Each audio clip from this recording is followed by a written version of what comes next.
Very good morning.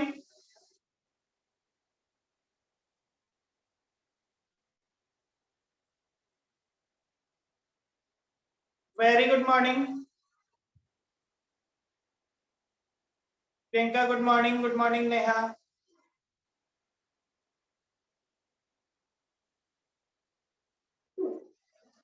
चलिए बेटा, अब हम आगे स्टार्ट करते हैं। हमने लास्ट क्लास में पढ़ा था हायर परचेज में फुल रिपोजिशन। इलस्ट्रेशन नंबर 7 किया था हमने हायर परचेज में फुल रिपोजिशन का क्वेश्चन। क्लियर है सभी को?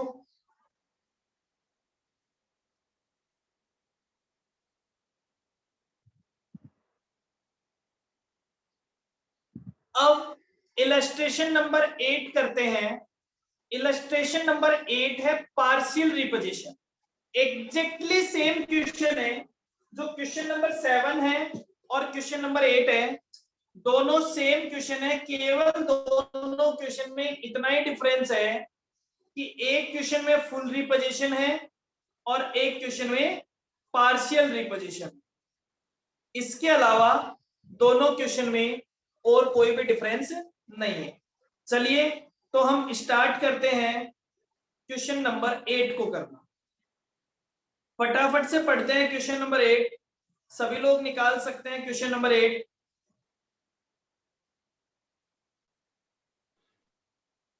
क्वेश्चन नंबर 8 निकाल लीजिए सभी लोग।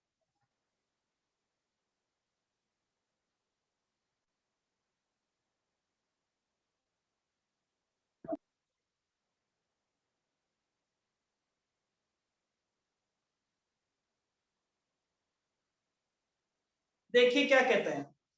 On 1st April 2011, A purchased 5 machines from the B.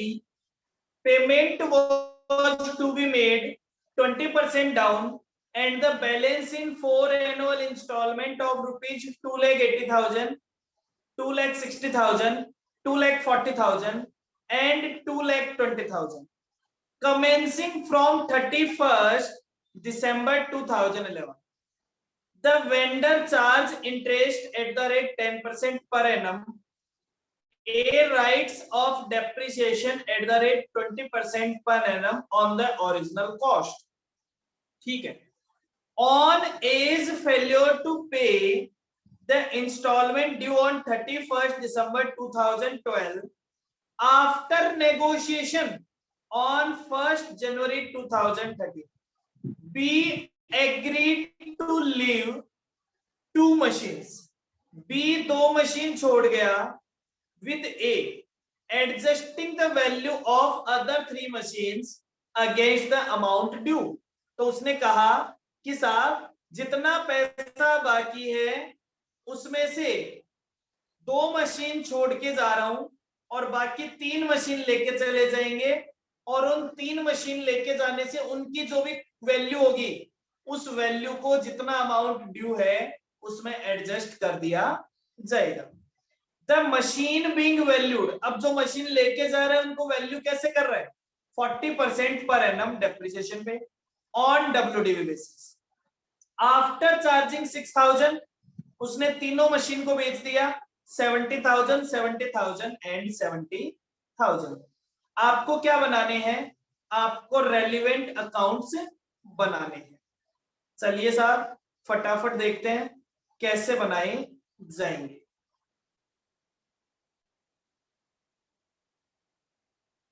Question number 8। चलिए वापस से, क्या टेबल लास्ट वाले क्वेश्चन की काम आ जाएगी? जो क्वेश्चन नंबर 7 में बनाई थी वही टेबल हमारे काम आ जाएगी।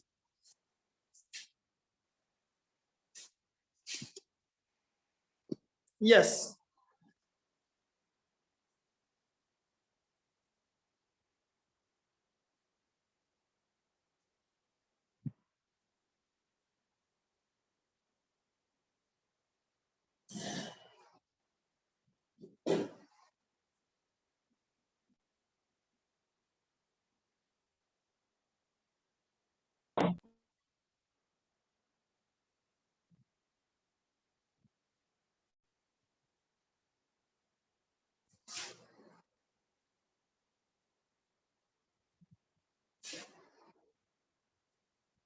चलिए सबसे पहला काम, सबसे पहले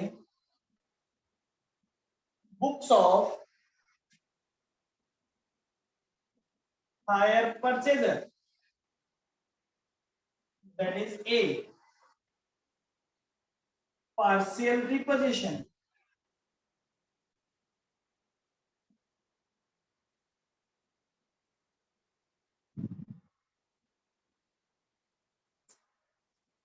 क्वेश्चन नंबर 8, कौन कौन सा अकाउंट बनाए? वही अकाउंट परचेजर के यहाँ पे, परचेजर के यहाँ पे जो पहला अकाउंट बनेगा वो वही बनेगा जो हमने पहले बनाया।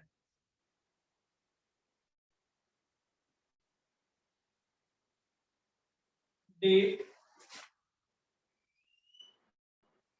particulars, amount, date, particulars, amount, इसको हमने बोल दिया साहब हायर एसेट। हायर एसेट मतलब मशीनरी अकाउंट।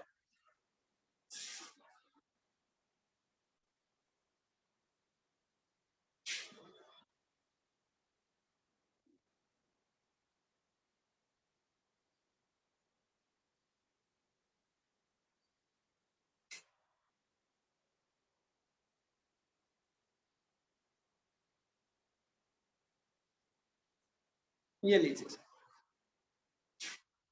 और ये हो गया बी तक।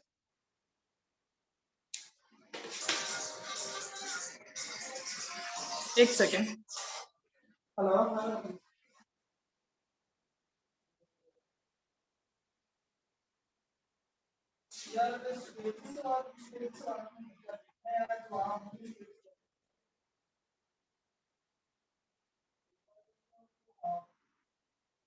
यार अभी क्लास में मैं मतलब जयपुर में हूँ। हाँ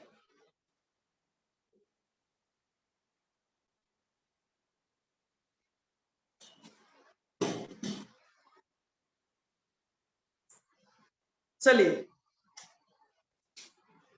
मशीनरी अकाउंट सबसे पहले पहला पहला ट्रांजैक्शन था 1 जनवरी 2011। अब देखो आपको ऐसा लगेगा कोई चेंज ही नहीं है। सबसे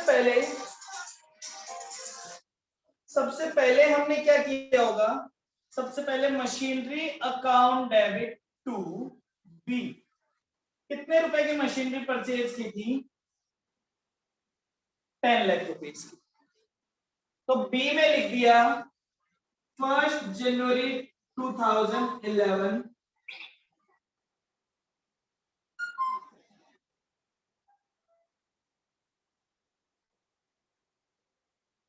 1 जनवरी 2000 by machinery.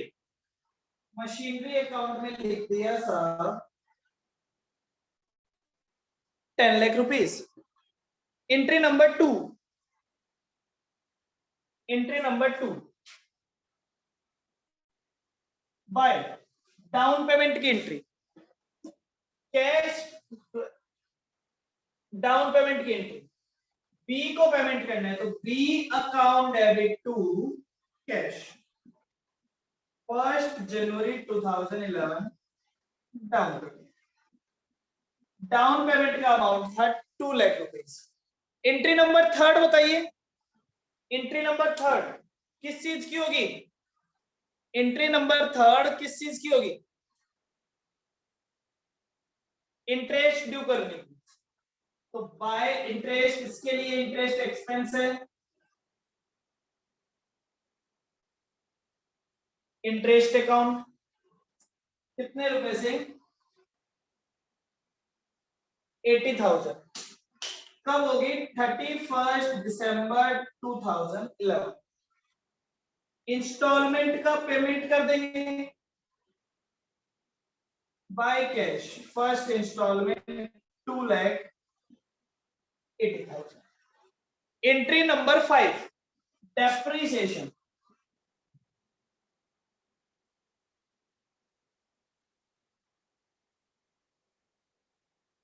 Bye depreciation. Depreciation का अमाउंट कितना होगा?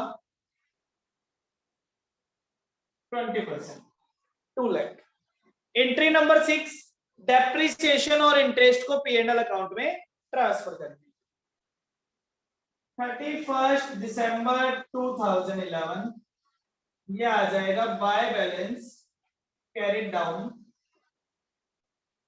8 लाख रुपीस। यहां पे लिख देंगे 1 जनवरी 2012 to balance brought down 8 lakh rupees. ये अकाउंट भी क्लोज हो जाएगा। To balance carried down 6 lakh rupees. कौन से दिन है? 31 दिसंबर 2011। 31 दिसंबर 2011।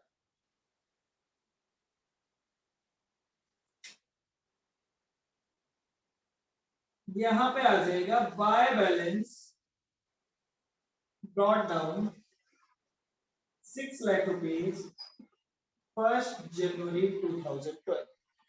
क्लियर है? क्या यहां तक सेम है? यहां तक तो जो हमने फुल रिपोजिशन में किया था और जो हम पार्शियल रिपोजिशन में कर रहे हैं उसमें कोई भी चेंज नहीं है। ठीक है सर, और आगे चलते हैं। इतना करने के बाद हमने कहा दूसरे साल पहली एंट्री किस चीज की होती है? ना तो परचेज करने की होती है, ना ही डाउन पेमेंट की होती है।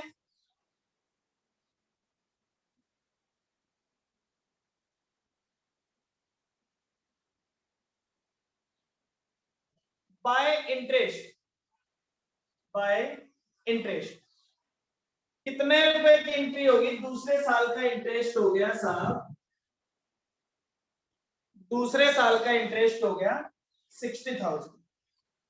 चलिए अब आ जाता है नेक्स्ट एंट्री नंबर 4 या दूसरे साल की सेकेंड एंट्री। क्या दूसरे साल पेमेंट किया गया है क्या? नहीं किया गया तो पेमेंट करने की एंट्री नहीं होगी। डेप्रिसिएशन, अगर पूरा साल खत्म हो गया तो डेप्रिसिएशन को लगाया जाएगा 2 लाख रुपीस। साल खत्म, दोबारा बैलेंस आ गया bye balance carried down 6 lakh rupees 31 दिसंबर 2012। ये लीजिए सर, दूसरा साल खत्म। यहां पे आ गया टू बैलेंस ब्रॉट डाउन 1 जनवरी 2013 6 लाख रुपीस। क्लियर है यहां तक?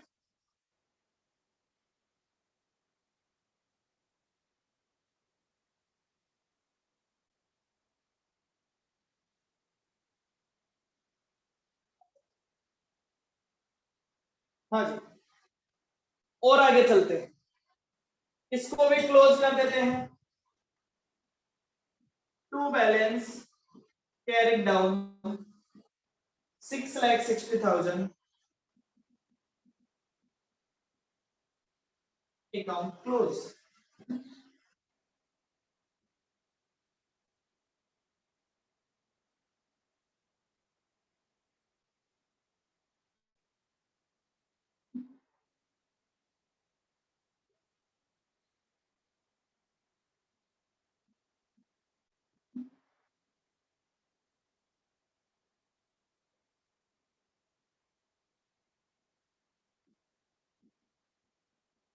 ये लीजिए, यहां तक मैंने कोई भी नया काम नहीं किया है। ये एग्जैक्टली वैसा का वैसा होगा जैसा हमने फुल रिपोजिशन में किया था। सेम कॉपी है क्योंकि क्वेश्चन भी सेम ही है। हाँ जी, अब ट्रीटमेंट आता है अब हमें करना है बेसिकली ट्रीटमेंट किस चीज का, इन्होंने कहा साहब पार्शियल रिपोजिशन, पार्शियल रिपोजिशन करना है, पार्शियल रिपोजिशन करना है। पार्शियल रिपोजिशन की क्या एंट्री होगी, पार्शियल रिपोजिशन परचेजर की बुक में पार्शियल रिपोजिशन की क्या एंट्री होती है,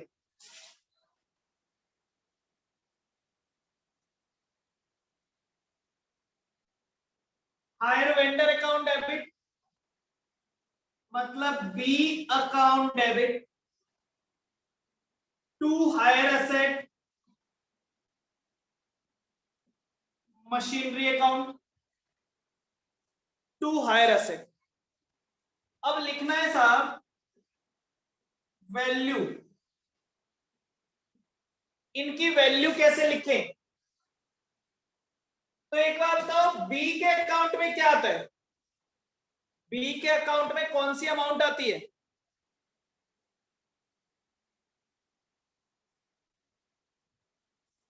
वैल्यूड अमाउंट। और मशीनरी के अकाउंट में क्या आता है, मशीनरी के अकाउंट में क्या आता है, मशीनरी के अकाउंट में क्या आता है, रीपजेस्ड मशीन का बैलेंस। तो एक बात बताओ बेटा 6 लाख रुपए मशीन का बैलेंस था, मशीन का बैलेंस था 6 लाख, ये कितनी मशीन के लिए था,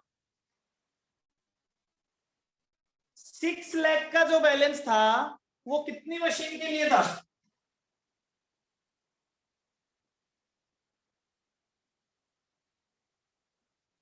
बैलेंस ऑफ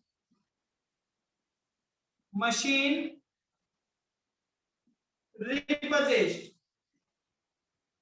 6 लाख की मशीन थी 5, और वो कितनी मशीन लेके गए, और वो कितनी मशीन लेके गए, 3 मशीन। तो 3 मशीन की वैल्यू कितनी है, 3,60,000। तो ये तो आ गया 3,60,000। अब निकालना पड़ेगा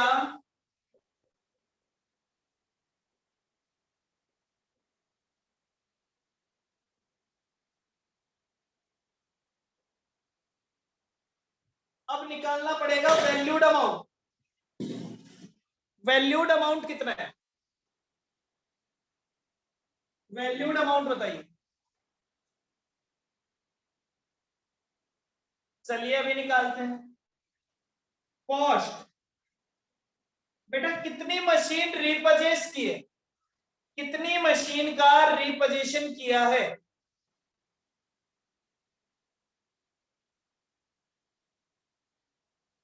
तीन मशीन। 3 मशीन की कॉस्ट कितनी थी, 3 मशीन का कॉस्ट प्राइस कितना था,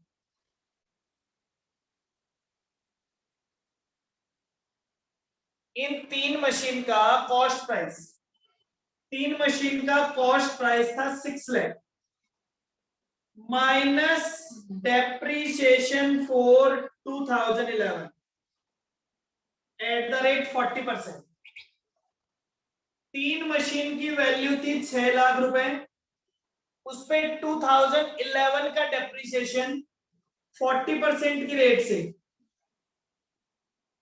2,40,000, वैल्यू बच गई 3,60,000 minus depreciation for 2012 at the rate 40%, तो 1,44,000। तो वैल्यूड अमाउंट कितनी हो जाएगी, वैल्यूड अमाउंट हो जाएगी 2,16,000। जो बैलेंसिंग फिगर है वो P&L अकाउंट से आ जाएगा, ये लो सर P&L अकाउंट 1,44,000। एंट्री को पोस्ट कर दीजिए मशीनरी अकाउंट में, बाय बी रिपोजिट 2,16,000, बाय P&L 1,44,000। ये हुआ है 1 जनवरी 2013। ये लीजिए, कितनी मशीन बची हुई है? तो जो बचा हुआ है वो क्या आ जाएगा? By balance carried down 2,40,000। Check कर लीजिए, अगर 6 लाख में 5 मशीन थी, 3 का रिपोजिशन कर लिया, तो कितनी बच जाएगी? 2 मशीन, और उन 2 मशीन की वैल्यू कितनी होगी? 2,40,000। चलिए इसके यहां पे लिख देते हैं। बी के अकाउंट में क्या आएगा? 2 मशीनरी 2,16,000, और आ जाएगा 2 बैलेंस कैरिड डाउन। ये देखिए खत्म। अब बता दीजिए क्या सभी को क्लियर है? फटाफट से इसे नोट कर लीजिए, फटाफट से इसे नोट कर लीजिए। ये वर्किंग नोट समझ में आ गया? किसी को भी कोई भी सर बचे हुए पर डेप्रिसिएशन, देखो हमने अकाउंट बेटा इसमें हमें 1 जनवरी 2013 तक का ही काम किया है हमने, ठीक है। अगर हम 2013 के एंड में करते तो डेप्रिसिएशन लगा देते, ठीक है। हमने तो डेप्रिसिएशन वाले तक का ही काम किया, क्योंकि आगे की डिटेल हमें नहीं दे रखी, ईयर के एंड में हमें बता नहीं रखा कि बाद में कितने रुपए की इंस्टॉलमेंट हुई, क्या वो इंस्टॉलमेंट हमने पे की है या नहीं की है, आगे की कोई डिटेल ही नहीं दे रखी। 2013 के ईयर की कोई डिटेल ही नहीं दे रखी, इसलिए मैंने वहीं पे क्लोज कर दिया, ठीक है।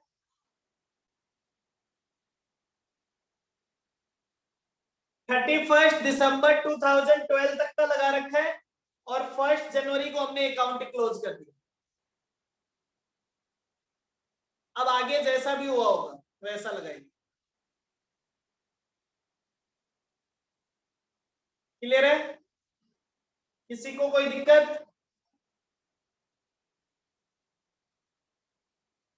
अरे तो भाई सेल कौन करेगा राघव? रीपोजीशन वाली एसेट सेल कौन करेगा?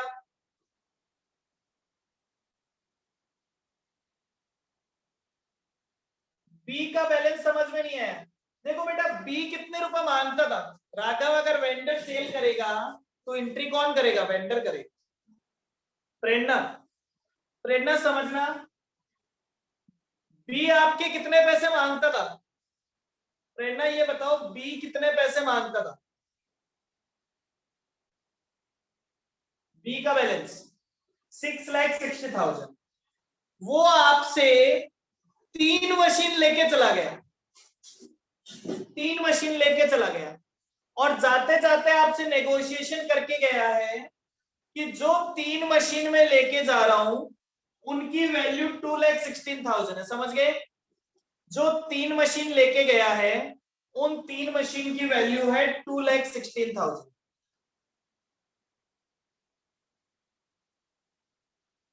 तो आपके मैं मांगता हूं 6,60,000, उसमें से 2,16,000 कम कर दो, तो बचे हुए पैसे हमें उसको देने हैं।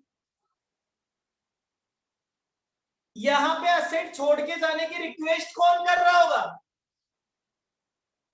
असेट छोड़ के जाने की रिक्वेस्ट कौन कर रहा होगा?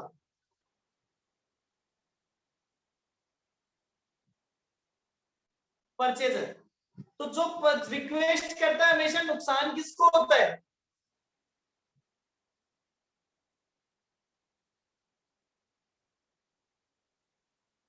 रिक्वेस्ट करने वाले को, क्योंकि अब देखो उसे 2 मशीन के लिए कितना पैसा देना पड़ेगा? 4,44,000। उसे बची हुई 2 मशीन के लिए पैसा देना पड़ेगा 4,40,000। इसको नुकसान है, ए को नुकसान है, ठीक है। आपने जब यही वाला क्वेश्चन फुल रिपोजिशन में किया था तो नुकसान ए को हुआ था, सॉरी नुकसान बी को हुआ था, वेंडर को हुआ था 3 लाख रुपए का, वेंडर को 3 लाख रुपए का नुकसान हुआ था। लेकिन यहाँ पे वेंडर को कोई नुकसान नहीं है क्योंकि ए उसे मशीन छोड़ के जाने की रिक्वेस्ट कर रहा है। डन।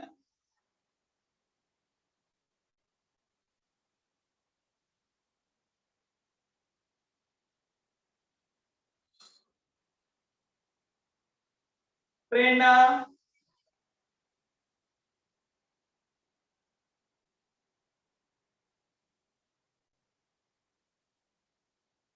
प्रेरणा आपके पास माइक नहीं होता क्या? मैं आपको कैसे समझाऊं, आप क्या बोलना चाहते हैं मुझे समझ में नहीं आ रहा, मुझे मेरी बात बतानी पड़ती है।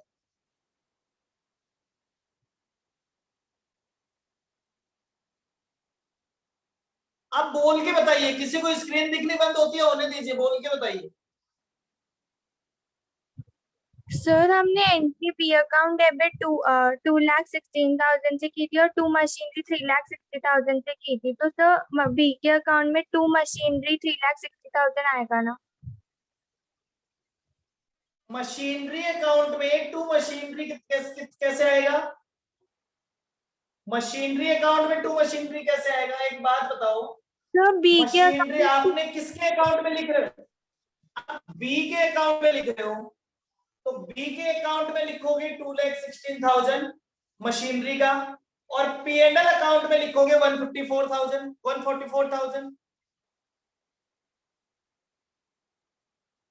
भाई मशीनरी का बैलेंस 2 जगह जाएगा ना, मशीनरी का 2,16,000 तो आ जाएगा बी के अकाउंट में और मशीनरी का 144 चला जाएगा पीएनएल अकाउंट में।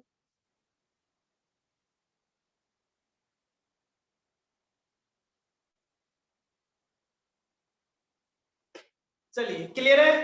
हाँ जी, ये पूरा क्लियर है क्या सभी को? किसी को कोई भी कंफ्यूजन हो तो पूछ लेना, अगले 10 क्वेश्चन आपको ही करने हैं, कोई नया कॉन्सेप्ट नहीं है।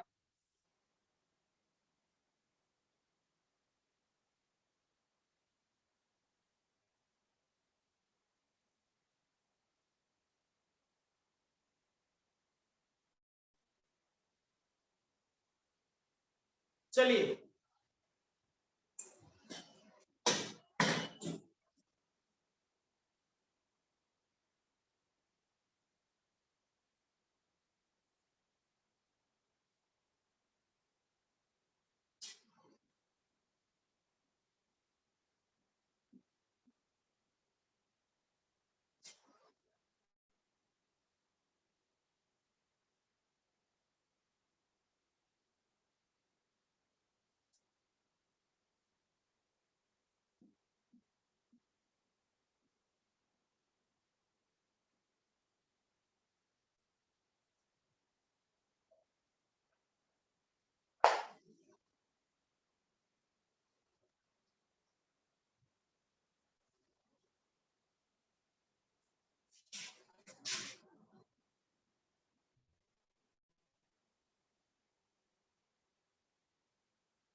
चलिए साहब, question number 8, question number 8, books of hire vendor, that is B की बुक्स,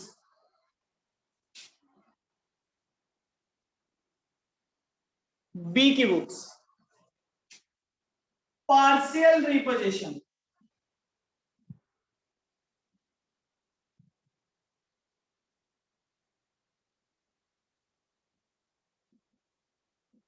पार्शियल रिपोजिशन।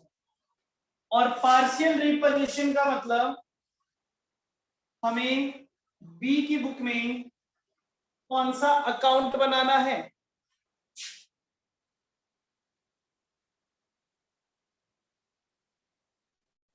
बी की बुक में बनाना है ए का अकाउंट।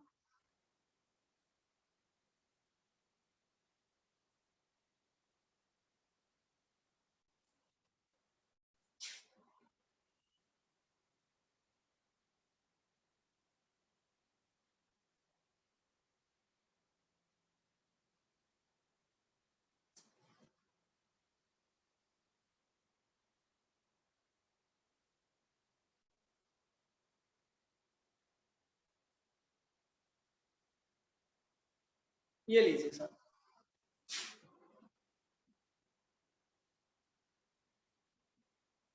ए कौन है?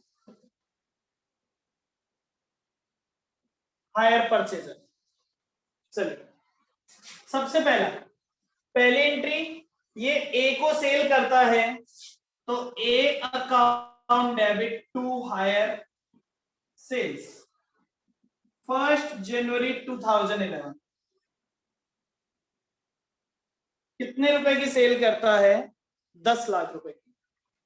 एंट्री नंबर 2, डाउन पेमेंट मिलने की entry, by cash down payment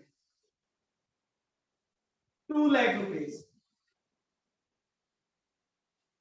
entry number 3, interest, 2 interest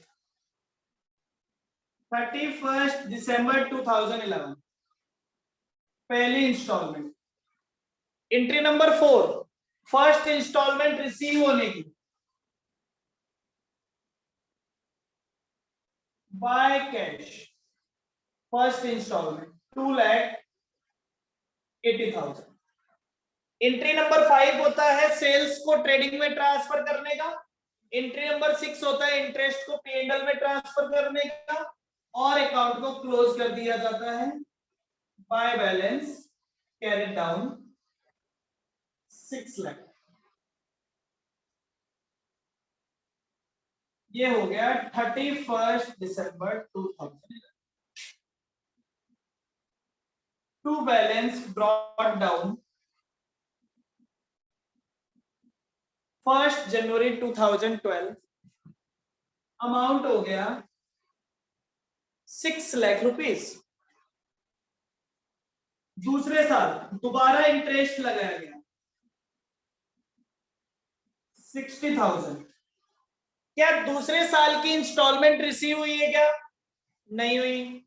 instalment receive नहीं हुई तो bye balance carried down, amount हो गया 6,60,000।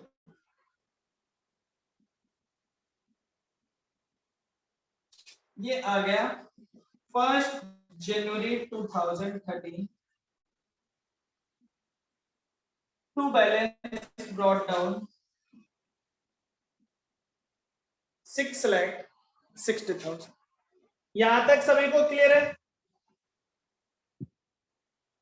ये सेम वैसा ही है जैसा हमने फुल रिपोजिशन में बनाया था। अब एंट्री क्या होती है? एंट्री क्या होती है? वेंडर के यहां पे वेंडर एंट्री करता है, वेंडर एंट्री करता है साहब रीपरचेज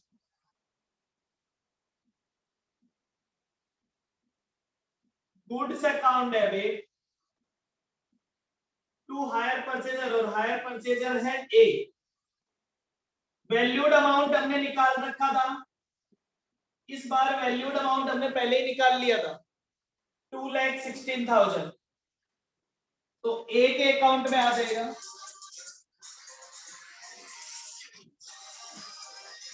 हेलो, अरे यार मैं क्लास में हूँ।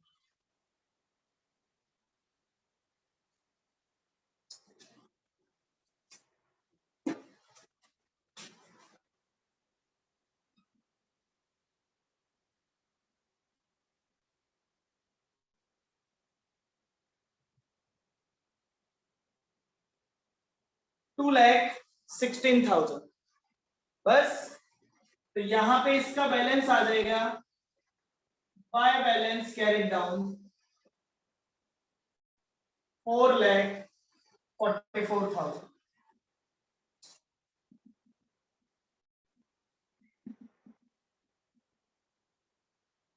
क्लियर है? हाँ भाई, ए का अकाउंट सभी को क्लियर है?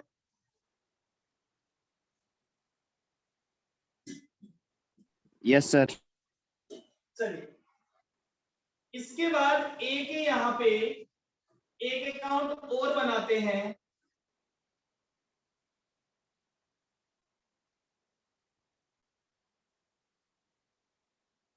That is repurchased goods account 1st January 2013 to A. कितने रुपए के गुड्स लाया था? 2,16,000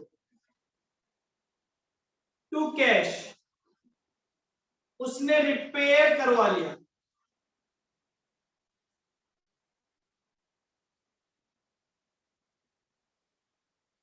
June by cash 2,10,000, 70,000 multiplied by 3 by P&L account 12,000।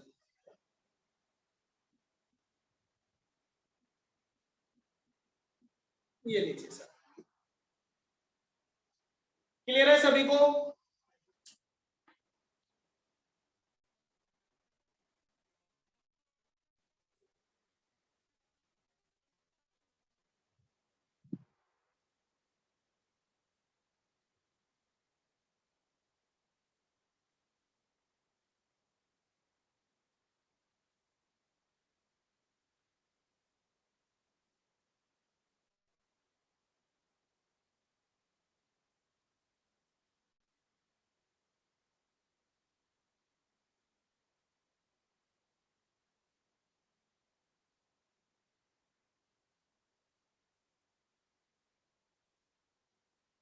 हाँ जी, क्वेश्चन नंबर 8 पूरा क्लियर है? Yes sir. तो अब एक चीज बताओ, अगर कोई क्वेश्चन आता है जिसमें पार्शियल रिपोजिशन दिया हो, तो उस क्वेश्चन में क्या क्या चीजें आपके काम की होगी?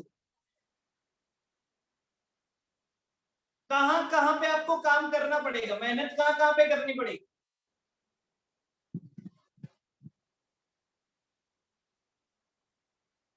देखो, पूरे क्वेश्चन में केवल कैलकुलेशन वाली दो चीजें होंगी।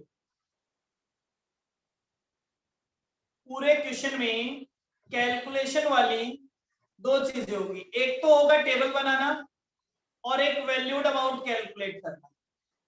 अगर आपने प्रॉपरली टेबल बना ली और आपने वैल्यूड अमाउंट कैलकुलेट कर लिया, that's your question is complete. बाकी तो आपको सारा काम कॉपी पेस्ट करना है। तो ध्यान से सुन ले मेरी बात, हर क्वेश्चन में वैल्यूड अमाउंट कैलकुलेट करने के लिए जो लाइन लिखी हुई हो उसको बहुत अच्छे से रीड आउट करना है, क्योंकि हर वैल्यूड अमाउंट कैलकुलेट करने के अलग अलग लोगों के अलग अलग तरीके हो सकते हैं। जैसा तरीका मैं आपको क्वेश्चन में बताऊंगा वैसा ही तरीका आपको फॉलो करना है। मतलब हर क्वेश्चन वाला अपना अलग तरीका बताएगा और उस क्वेश्चन में वेंडर ने जो भी तरीका बताया होगा उसके हिसाब से हमें वैल्यूड अमाउंट कैलकुलेट करना है। कर सकते हैं। फुल रिपोजिशन में कोई दिक्कत होती नहीं है। परचेजर में तो बैलेंस लिखना होता है और उसमें वैल्यूड अमाउंट निकालना होता है, तो वैल्यूड अमाउंट तो दोनों में निकालना पड़ेगा। क्लियर है? कर सकते हैं? Yes sir. चलिए फटाफट से देखिए इलस्ट्रेशन नंबर 3, फटाफट से पढ़िए थर्ड क्वेश्चन।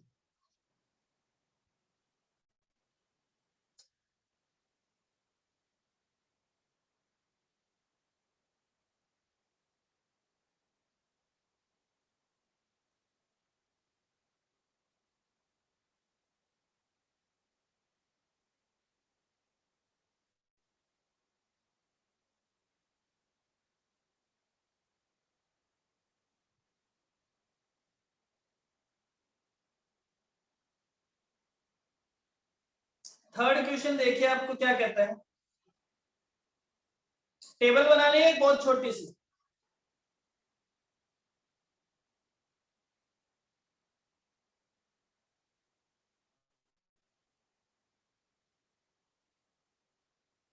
थर्ड क्वेश्चन कह रहा है x and company purchased A motor car on 1 April 2009।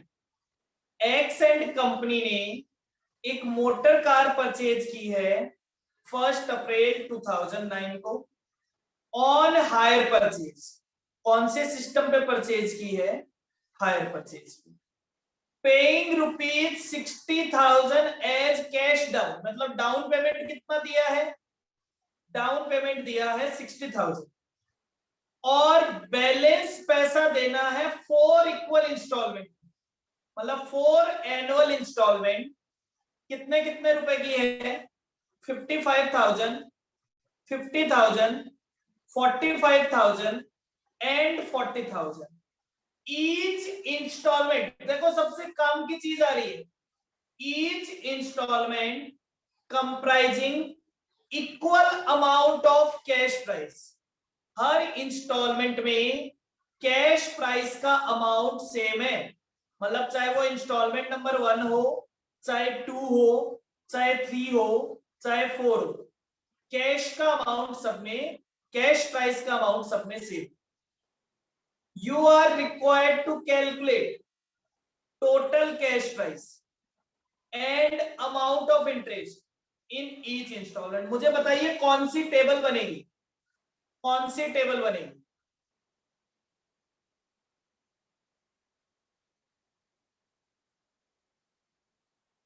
Table number B. Table number B Prerna तब बनाते हैं जब कैश प्राइस ना दिया गया हो। इस क्वेश्चन में कैश प्राइस नहीं दिया गया, तो आप बड़ा आराम से कह सकते हैं सर टेबल नंबर बी बनेगा। लेकिन मुझे बताओ, क्या इस क्वेश्चन में रेट ऑफ इंटरेस्ट दिया गया है क्या? No sir. तो बिना रेट ऑफ इंटरेस्ट के आप टेबल नंबर बी कैसे बनाओगे?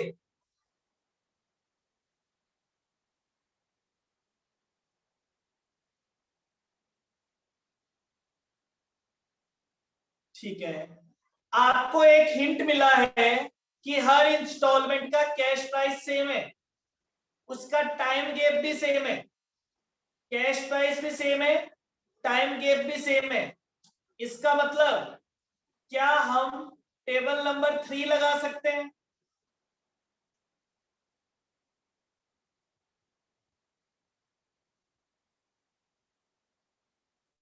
क्या हम टेबल नंबर 3 लगा सकते हैं?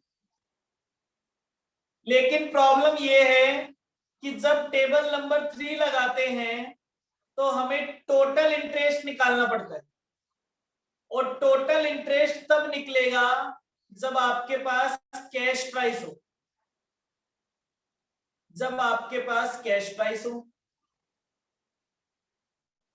तो इसका मतलब ना तो टेबल नंबर 2 प्रॉपरली लगा पा रहे हैं और ना ही टेबल नंबर 3 प्रॉपरली लगा पा रहे हैं। समझ गए मेरी बात?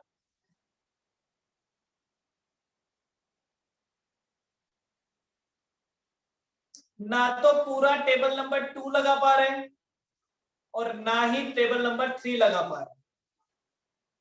तो हमें एक मिक्सअप करना पड़ेगा। किस चीज का मिक्सअप करना पड़ेगा? टेबल नंबर 2 और टेबल नंबर 3 का। चलिए सब कैसे बनाएं, कैसे अमाउंट निकालें, चलिए सोचते हैं। क्वेश्चन आपके सामने है, करने की कोशिश करते हैं।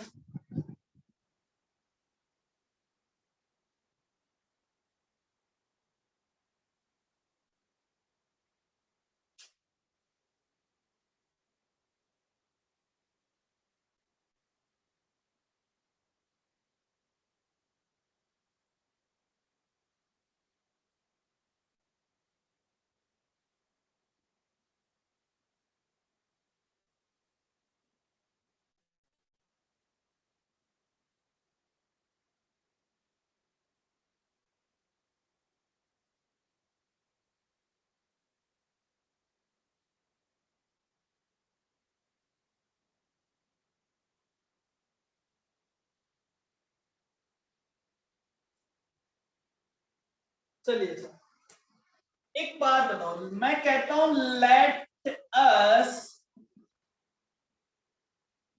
Assume, let us assume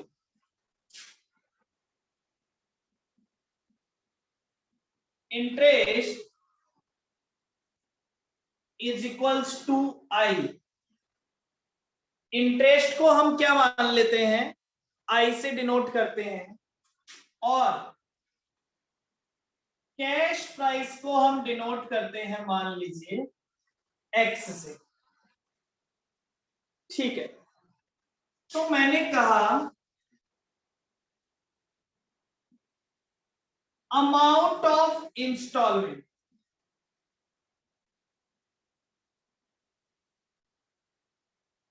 amount of instalment,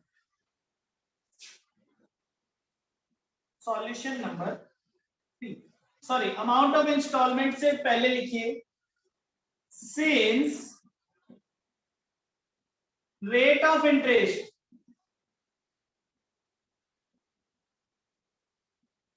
is not given, हमें रेट ऑफ इंटरेस्ट गिवन नहीं है, and cash price of each installment is same, हर इंस्टॉलमेंट का कैश प्राइस सेम है, और time gap is same, time gap भी same है, hence total interest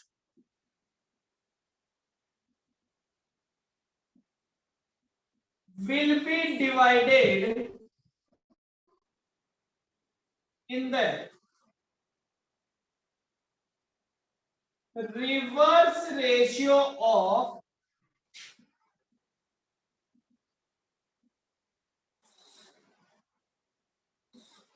number of installment. Clear? अब साहब स्टार्ट करते हैं, amount of instalment,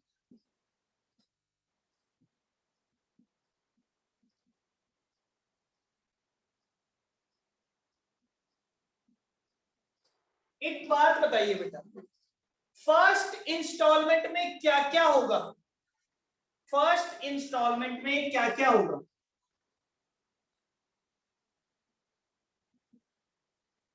first installment में क्या क्या होगा, एक तो होगा कैश प्राइस,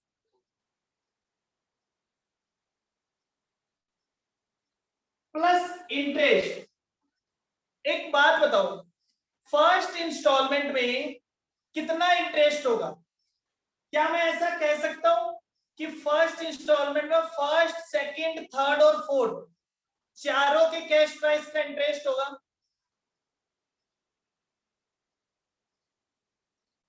तो क्या ऐसा कहा जा सकता है फर्स्ट इंस्टॉलमेंट में 4 गुना इंटरेस्ट होगा? x plus 4i is equals to 55,000। इसी तरह सेकेंड इंस्टॉलमेंट में कैश प्राइस तो सेम ही होगा, लेकिन इंटरेस्ट कितना होगा सेकेंड, थर्ड और फोर्थ का?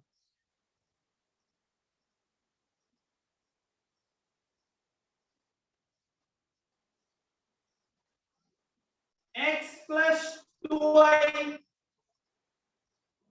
दैट इज 45,000, और फोर्थ इंस्टॉलमेंट में होगा x plus i is equals to 40,000। क्या इससे हम i की वैल्यू निकाल सकते हैं?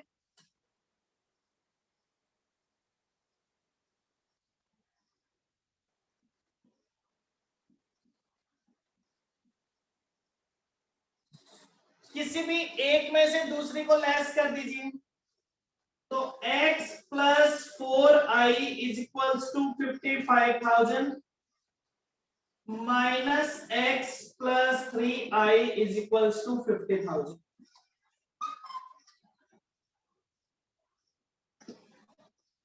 तो i की वैल्यू हो जाएगी 5,000। i की वैल्यू कितनी हो जाएगी 5,000।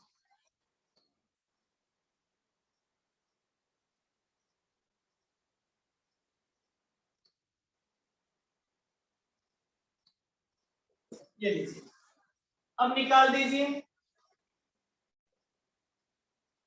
इंटरेस्ट।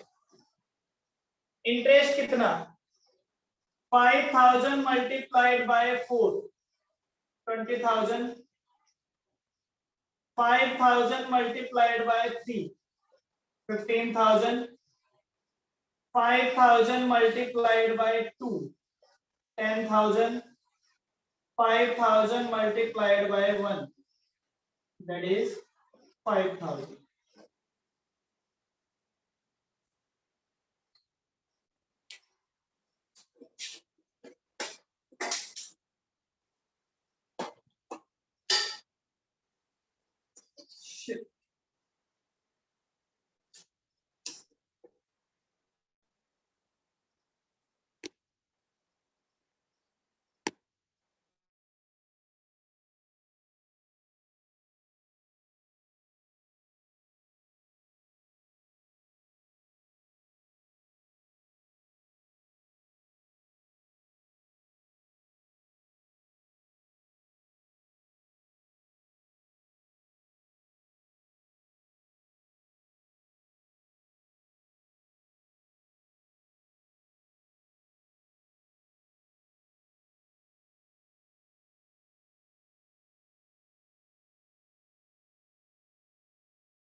हाँ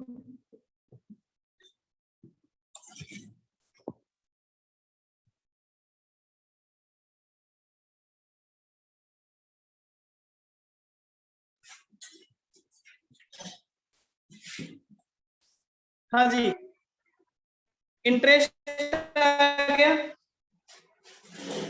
इंटरेस्ट के बाद आप क्या लिख सकते हैं, आप निकाल सकते हैं कैश प्राइस। इंस्टॉलमेंट का अमाउंट था 55, इंटरेस्ट था 20,000, और 35,000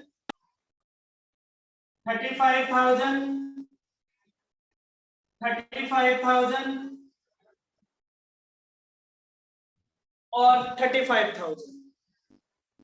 लास्ट में जो डाउन पेमेंट का अमाउंट होता है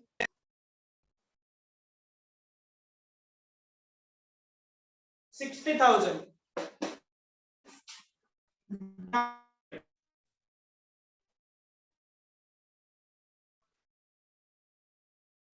तो टोटल कैश प्राइस हो गया 2 लाख। डन। हाँ जी, क्लियर है सभी को? Question number 3, question number 3,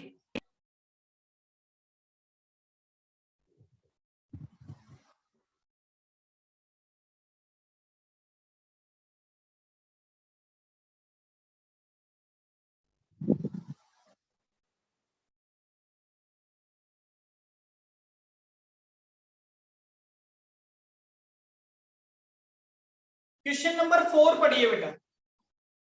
question number 4, question number 4 read out कीजिए। क्वेश्चन नंबर 3 नोट कर लिया सभी ने? क्वेश्चन नंबर 3,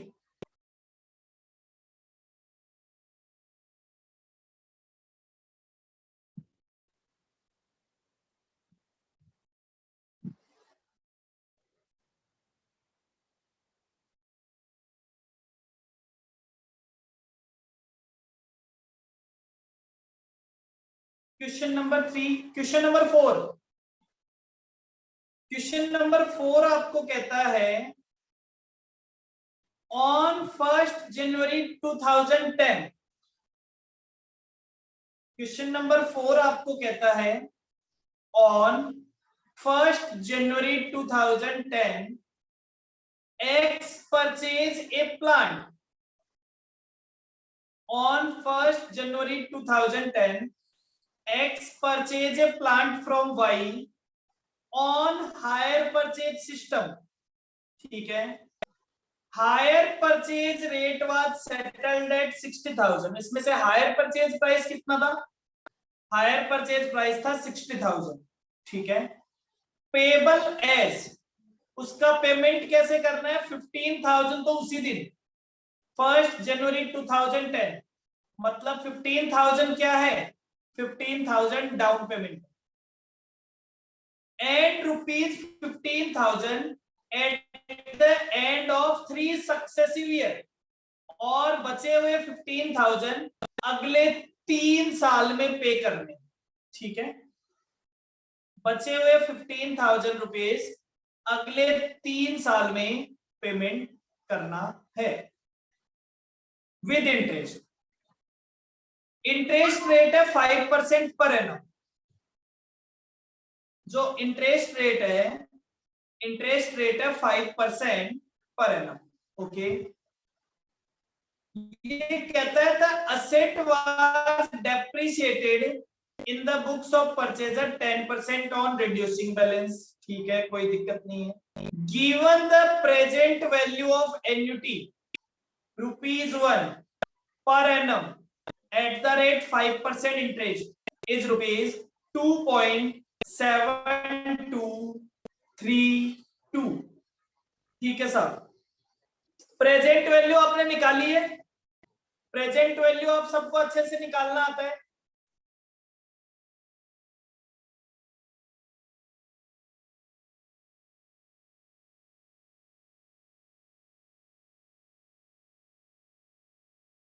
बेटा प्रेजेंट वैल्यू निकालना आता है क्या सभी को अच्छे से? आपने अपने कैपिटल बजटिंग के चैप्टर में निकाला होगा present value.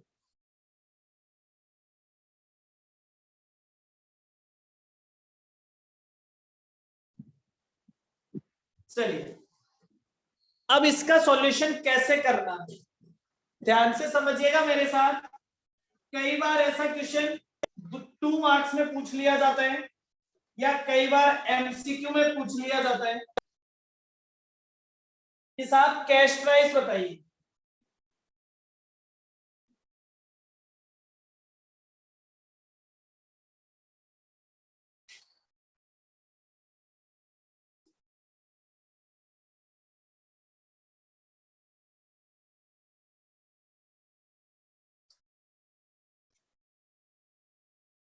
Solution number 4,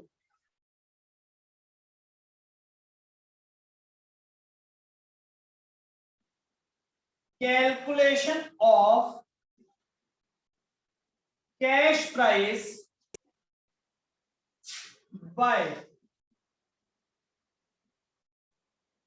annuity method. अगर कभी कैश प्राइस नहीं दिया गया हो और एन्युटी मेथड से कैश प्राइस निकालना हो तो कैसे निकालेंगे? तो बोले cash price is equals to, formula क्या होता है कैश प्राइस निकालने का? Down payment multiplied by amount of installment multiplied by annuity value. Annuity value question में डाउन पेमेंट कितना दिया हुआ है, सॉरी ये मल्टीप्लाई नहीं ये प्लस है। डाउन पेमेंट कितना दिया हुआ है? Down payment plus amount of installment multiplied by annuity value. Down payment कितना दिया हुआ है?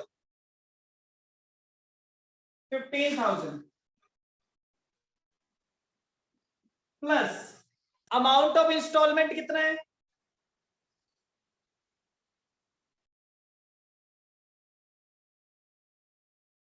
15,000।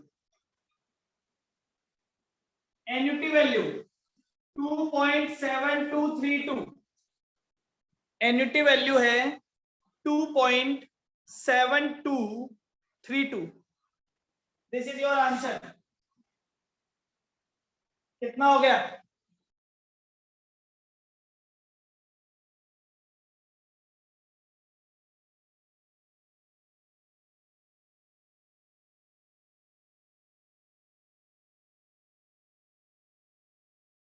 $55,848। बस इतना सा आंसर। एक बात और समझ लीजिए, एन्युटी वैल्यू का मतलब क्या होता है? ये कहता है 1 रुपए की वैल्यू 5% की रेट पे। तो मैंने कहा मुझे किसी को 1 रुपए पहले साल देना है, 1 रुपए दूसरे साल देना है और 1 रुपए तीसरे साल देना है। मतलब 1 रुपए, एन्युटी का मतलब होता है सेम अमाउंट, 1 रुपए 1 रुपए 1 रुपए। तो उसकी आज की प्रेजेंट वैल्यू, मतलब अगर मैं उसे आज ही पैसा दूं, आज पैसा दूं मतलब कैश में पैसा दूं, अगर मैं किसी को 1-1 रुपए करके 3 साल देने वाला था, उसको आज पैसा देना हो तो प्रेजेंट वैल्यू होगी तीनों साल की।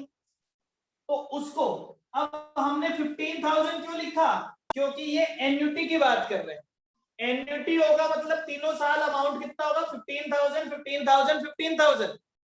उसको इससे मल्टीप्लाई कर दो, आंसर आ जाएगा। क्लियर? तो ये एक याद रखना, कई बार एमसीक्यू में पूछा जा सकता है या 2 मार्क्स के छोटे क्वेश्चन में ऐसा क्वेश्चन पूछा जा सकता है।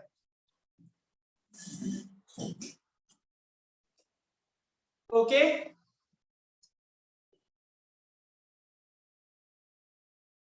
हाँ जी। अब देखिए क्वेश्चन नंबर 9, 10, 11, 12, 13, 14, 15।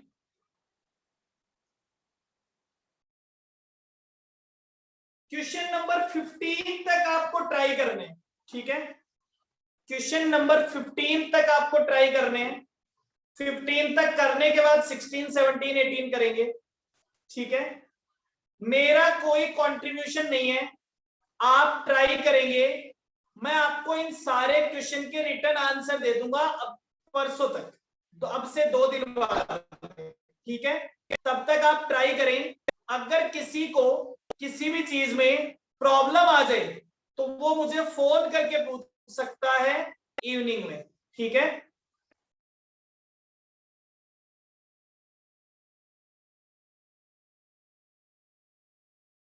आपको ट्राई करने हैं, प्रॉपर्ली आंसर लिखने हैं, आप आराम से धीरे धीरे, ऐसा कुछ नहीं है, कोई नया कॉन्सेप्ट नहीं बचा है। हमने हायर परचेज में जितने भी कॉन्सेप्ट कर सकते थे मैंने आपको सारे कॉन्सेप्ट विद एग्जांपल करा दिए हैं, चाहे वो कैश प्राइस निकालने के हैं, चाहे वो इंटरेस्ट निकालने के हैं, टेबल बनाने के हैं, अकाउंटिंग करना है, अकाउंट बनाना है, फुल रिपोजिशन है, पार्शियल रिपोजिशन है, वेंडर की बुक है, परचेजर की बुक है, सारे काम कर चुके हैं, ठीक है।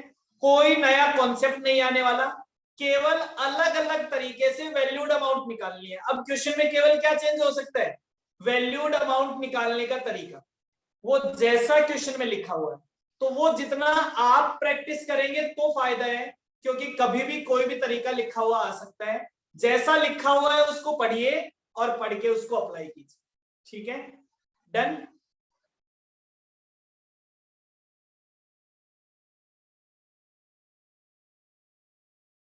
हाँ जी, यहां तक सभी को क्लियर है तो मुझे बताइए। पहले मेरी बात सुन लो, अरे मैं सब बता के जाऊंगा राघव, जल्दी क्यों कर रहे हो। इतना हो गया। इतना करने के बाद आज सुबह मैंने एक क्लास भेजी थी, पेज नंबर 56 और 55 दोनों में भेजी थी, मटेरियल की, क्लास नंबर 7, कॉस्टिंग के मटेरियल चैप्टर की class number 7। Specifically for page number 56 तो वही है, वो क्लास आज आप कंप्लीट कर लीजिए। 4 o'clock 4 बजे क्लास है इंप्लॉय कॉस्ट की, for the batch number 56, 4 to 6 class है। अगर 55 में किसी को रिवीजन करना है तो वो भी उस क्लास को ज्वाइन कर सकता है, ठीक है। बैच नंबर 55 और 56, 4 to 6, ठीक है। कल भी क्लास सेम है 10 to 12, अकाउंट्स की क्लास सेम टाइम है अगले पूरे वीक तक 10 to 12, ओके। अकाउंट्स की क्लास सेम टाइम है 10 to 12 और कॉस्ट की क्लास है इवनिंग 4 to 6, ओके।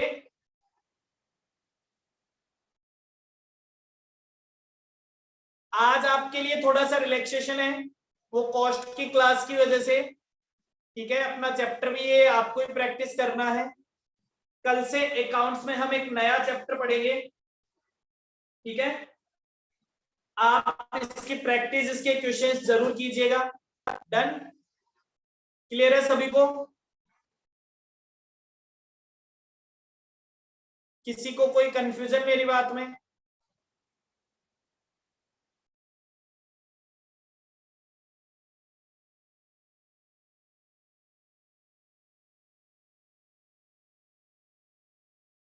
चलिए, तो आज के लिए इतना ही। Bye bye, take care, thank you so much, bye bye.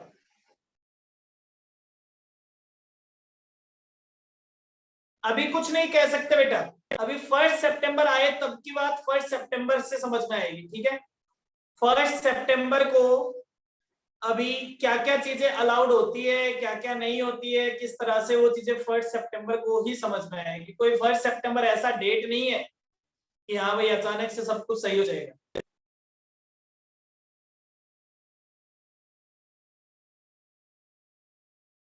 1 सितंबर से पहले दोबारा प्रॉपर गाइडलाइंस आ जाएगी, किस किस को करना है, क्या क्या करना है, ठीक है।